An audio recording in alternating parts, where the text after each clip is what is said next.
Hey, hey, hey, SpeakEasy Podcast listeners. It's your host, Altovise, coming to you with that another episode and another conversation. Here's the thing, though. I think we're in a different time and things are shifting and changing. And so when it comes to real estate, things are changing. When it comes to the dynamics and the makeup of a millionaire, things are changing. And I love that because I love being able to talk to people who are in the midst of it, seeing it, but they're in the trenches, guys. They're going ahead and they're teaching people, they're going ahead and they're educating people, and it's for a good reason. It's because without that education, without that support, guess what? We all get left behind. And so that's why I'm excited to have this conversation today with Darius, my guest. Hello, Darius. How are you? It's my pleasure, Ms. Belzer. I appreciate being here. This is about to be a great conversation. So, Darius, introduce yourself to the studio audience and then we'll get started into our episode. I am Darius Ross, a real estate entrepreneur, investor, and real estate broker. 35 years of experience in the business, and it has been adventurous in urban real estate. I love it. I love it. So let's just be honest.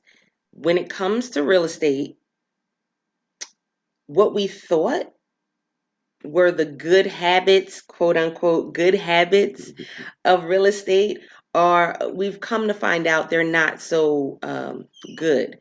And so let's start there. When someone is interested in having real estate, whether they're looking to flip it, they're looking to have a rental property, what would you say are two good habits for people who are interested in getting a piece of real estate? Let's start off by busting the myths first. First order of business of it is not get rich quick. First. Second order of business is everybody that's selling a book has not been in the business. So those two things need to get people really acclimated that you can sell a book, sounds good, but have you ever sold? Because selling it, most of us that have sold it will say, if you don't have context, you don't have connections, it is very difficult to sell the first piece or even acquire the first piece because of the credit issues, being able to understand syndication and investors and so forth. So let's get that out of the way right off the bat. Second order business, which is most important when it comes down to the investing. Understand that just because you bought the property does not mean that you're now an instant millionaire. That just means you have $1 million in assets, or you have 200,000 or $100,000 in assets, which means you do not go out and buy the Bentley, which means you do not go out and say, okay, all of a sudden my credit is spectacular, because your credit actually is going to take a hit on that purchase, because the purchase now is going to be waiting for you to turn around and make a mistake, which is what most people do. They go out and buy the house, then they buy the car, then they buy the boat, then they do the vacation, and now they're back behind the 8 ball again. Because you don't realize your tenants are not necessarily going to pay you on time. Once they're in, that doesn't mean they're going to stay there. When I say stay there, they're going to stay there for free in a lot of cases. So understand those principles. The second order of business, which is most important, is that you got to understand this is a business. Do not become friends with your tenants. Rule number one, do not bring your family, your friends, or anybody else into your house, into your apartment building, or anything else and think that everything is going to be good. Because we're going to go back to the age-old acronym. Family and friends are like blood. They don't mix in water. They don't mix. So just don't do it. Third most important thing to kind of top it all off is, since you're in the business, operate like such. Separate set of books. A book for the real estate business, a book for the income that you receive, and a book that talks about the actual expenses. Do not commingle the funds, because the IRS will be looking at you like a fine-tooth comb. Why'd you take $100,000 or a $10,000 or $5,000 loan from your business account to your personal account? It's a no-no. Keep the books clean. I think that is a major one because so many people think I can just, well, let me go just buy a rental property and then I'll make some money and then I'll be able to do what I want to do. So I'm glad that you hit on that because, again, especially with everything that's been going on within the last couple years, things have shifted and there has been a big push for Mhm. people to go and get real estate, get property, get land. But people really don't understand what that is, what that means. I've heard so many people say, oh, yeah, I'm just going to get some land and then I'm going to build on it. Mm. I'll elaborate on that one for a second. I'll go there for a second. And this is an interesting situation.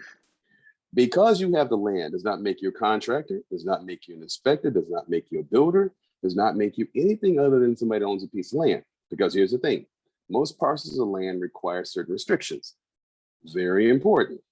The building department comes out, the housing department comes out, the zoning department comes out.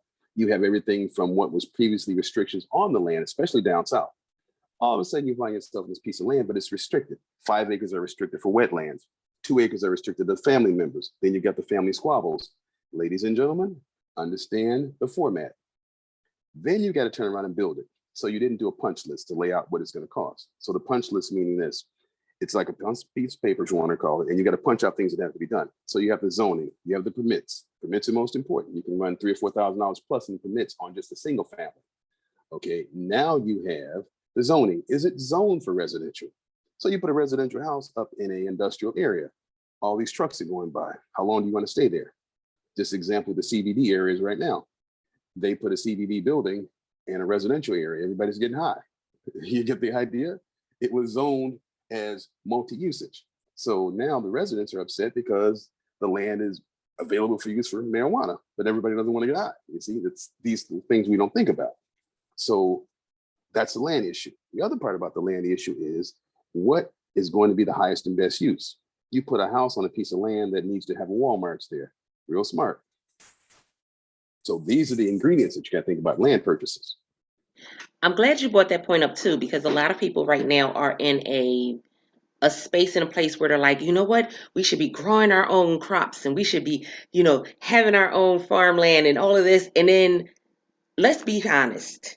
I am a city girl through and through, born and raised in Philadelphia, but I am living in country. It is a completely different mindset, a completely different atmosphere. And even if going into the mindset of, okay, I'm going to get this land, I'm going to have this house, and so that way I can go ahead and do this on it.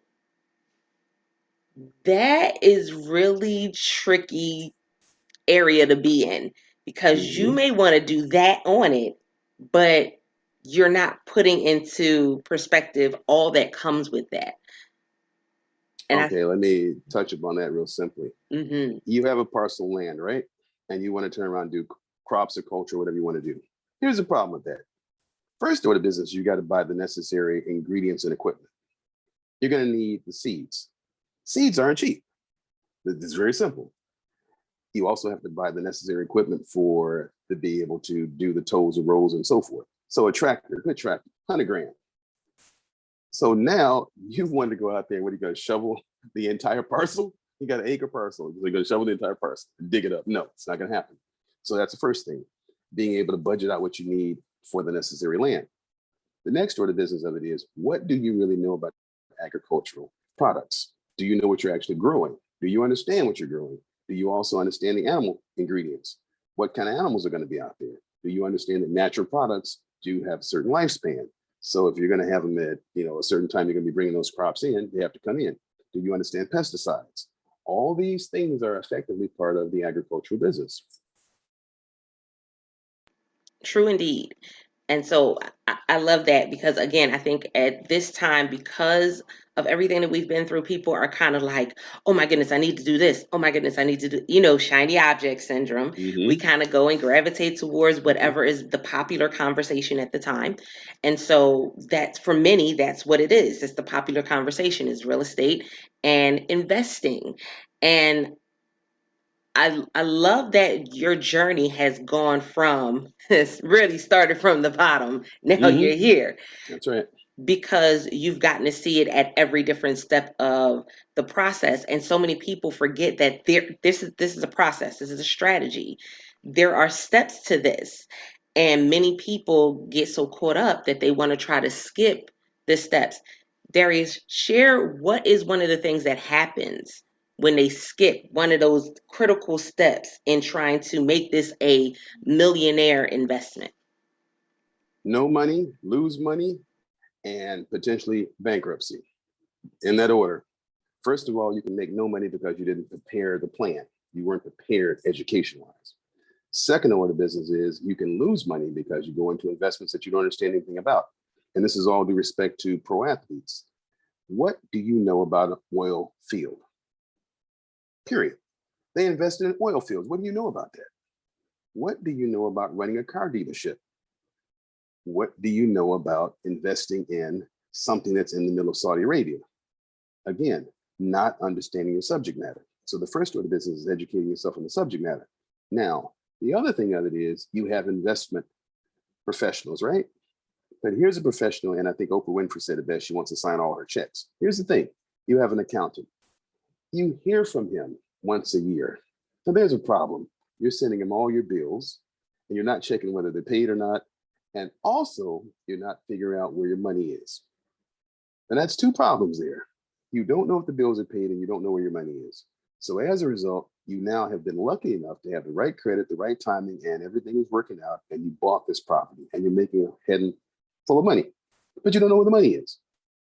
Then you find out all of a sudden that somebody's knocking on your door talking about they're about to take the property, you're seizing it. There's a problem in itself. And then this was directed to the fellas. At the end of the day, just because you are now a baller shot caller, then you decide you want to engage in lots of women, which equals out to child support, which equals out to lots of money being paid out there. So I got to directly target the fellas on that one because this is what happened. Okay. So again, being smart about understanding the investment. It is an investment.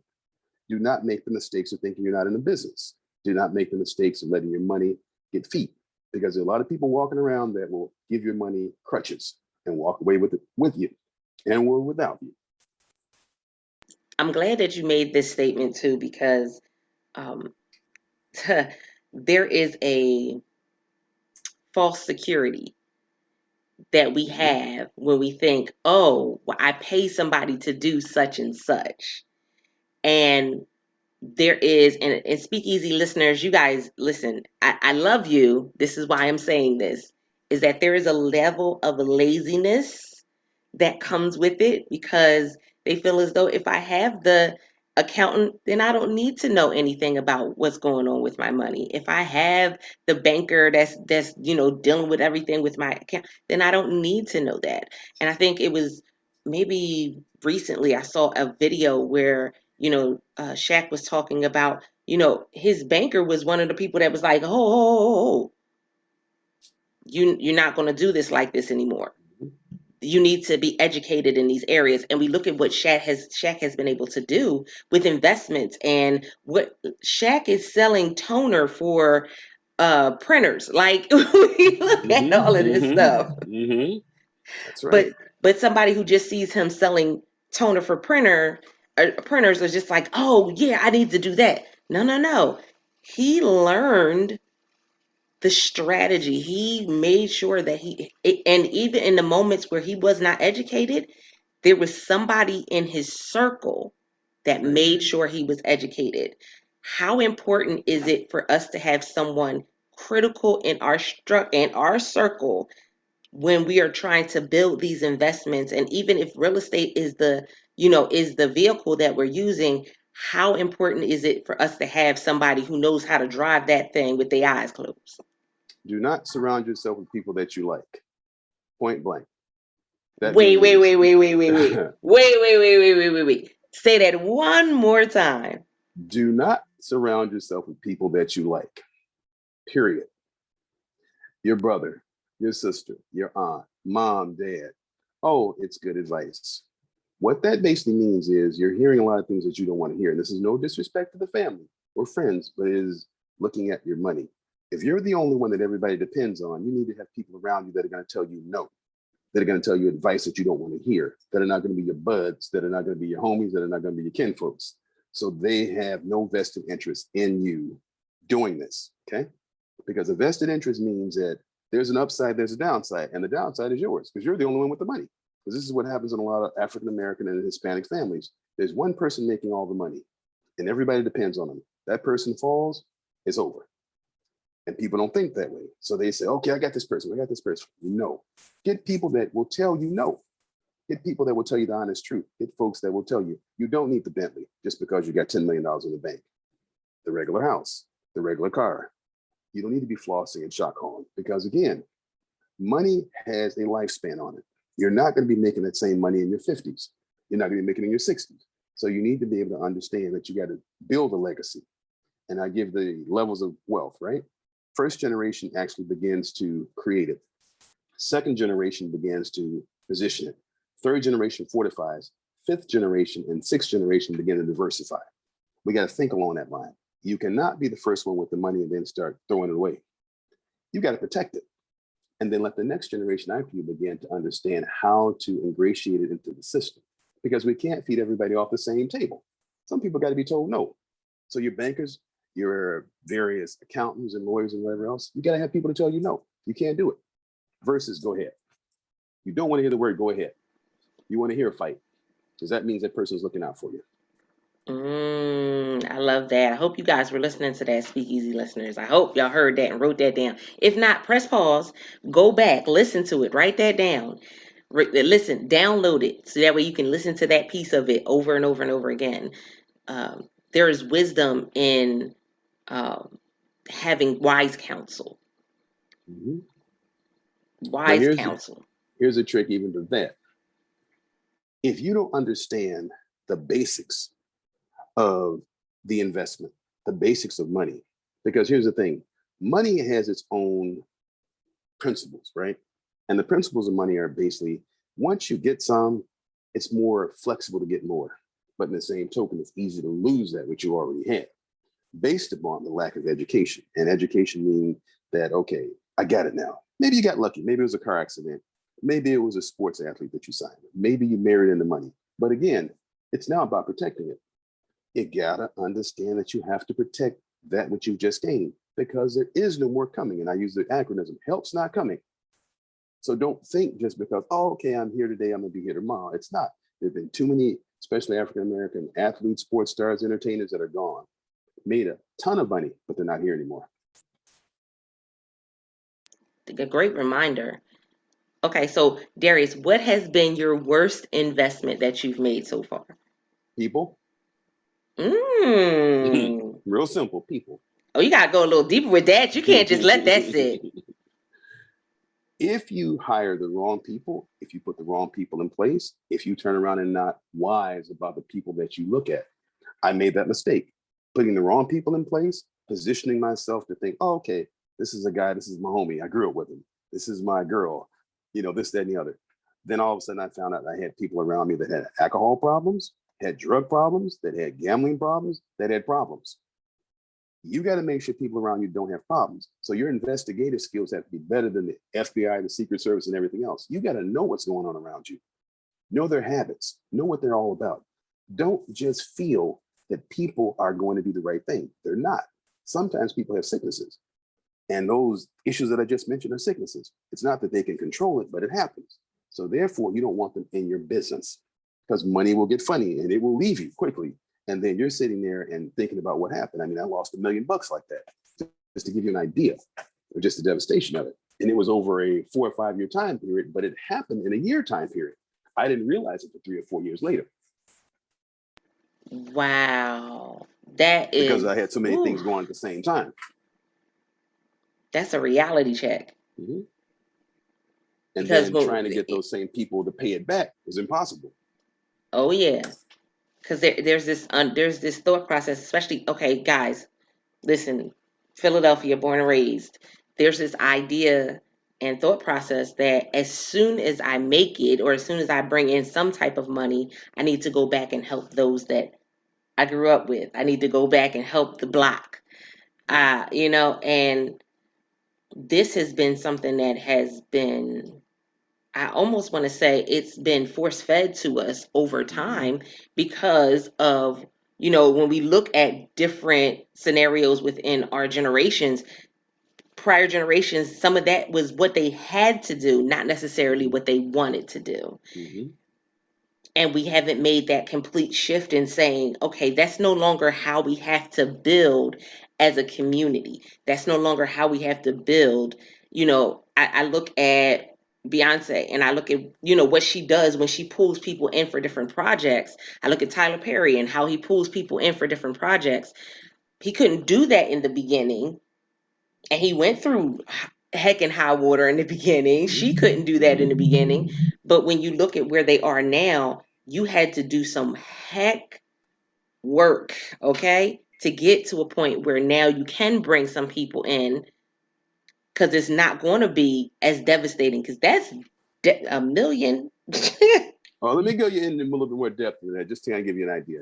LeBron James, he brought in a team, and these guys didn't have all the experiences, right? But here's the trick.